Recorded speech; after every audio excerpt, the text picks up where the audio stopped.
नोटबंदी के मुद्दे पर कांग्रेस के नेताओं के हमले का आज प्रधानमंत्री नरेंद्र मोदी ने जमकर जवाब दिया।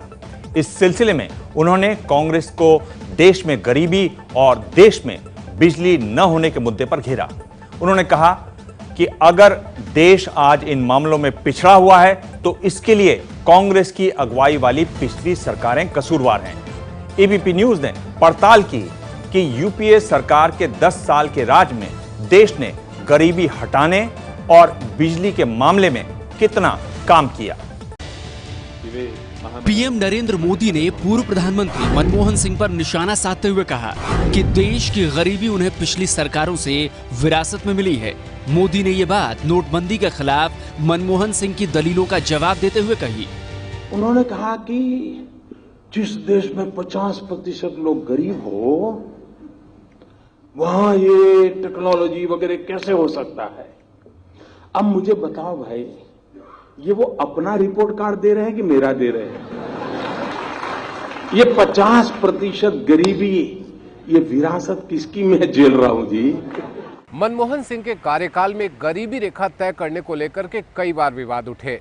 पिछली सरकार ये जानने में जुटी रही कि देश में गरीब कितने हैं और उनके कार्यकाल में कितने गरीब कम हुए हैं। आखिरी रिपोर्ट जाने माने अर्थशास्त्री सुरेश तेंदुलकर के फॉर्मूले के आधार पर तैयार की गई। तेंदुलकर समिति की रिपोर्ट के मुताबिक 2004-2005 में देश में गरीबों की संख्या 40 करोड़ 71 लाख थी, जो 2011-12 में घटकर 26 करोड़ 93 लाख पर आ गई। 2004-2005 में देश की कुल आबादी में गरीबों की हिस्सेदारी करीब 37% थी, जो 2011-12 में घटकर 22% के करीब आ गई। ये दावा भी किया गया कि 2004-05 से 2011-12 के दौरान गरीबों की संख्या में हर साल 2.18% की दर से गिरावट दर्ज की गई। सत्ता में आने के बाद मोदी सरकार ने गरीबी के आकलन और उसे दूर करने के उपायों पर सुझाव देने के लिए नीति आयोग के उपाध्यक्ष अरविंद पणिग्रहिया की अगुवाई में कार्यदल का गठन किया। कार्यदल ने अपनी रिपोर्ट जुलाई में सरकार को सौंप दी, लेकिन कार्यदल में इस बात पर राय नहीं बन पाई कि गरीबी कैसे तय हो। ये सुझाव दिया गया कि एक विशेषज्ञों की समिति बनेगी जो ये सुझाव देगी कि गरीबी का असर कैसे निर्धारित हो। सरकार कार्यदल के सुझावों पर विचार कर रही है। पीएम मोदी ने नोटबंदी के मुद्दे पर पूर्व वित्त मंत्री पी चिदम्बरम के विरोध का जवाब देते हुए देश में बिजली की कमी के लिए भी पिछली सरकारों को ही दोषी ठहराया। श्रीमान चिदम्बरम जी,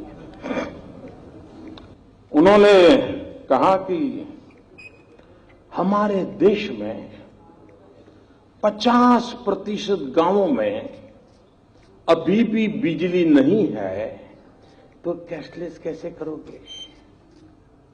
अब बताइए साहब, कहीं पर बिजली थी किसी गांव में, मैंने आकर के खंभा उखाड़ दिएगा।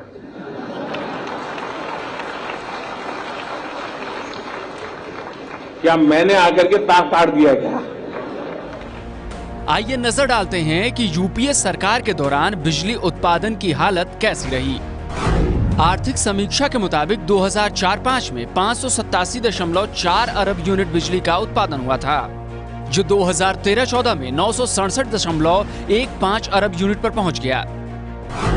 2011 की जनगणना के मुताबिक देश में 16.78 लाख से भी ज्यादा परिवार थे, जिनमें 9.28 लाख परिवारों को ही बिजली मिल रही थी।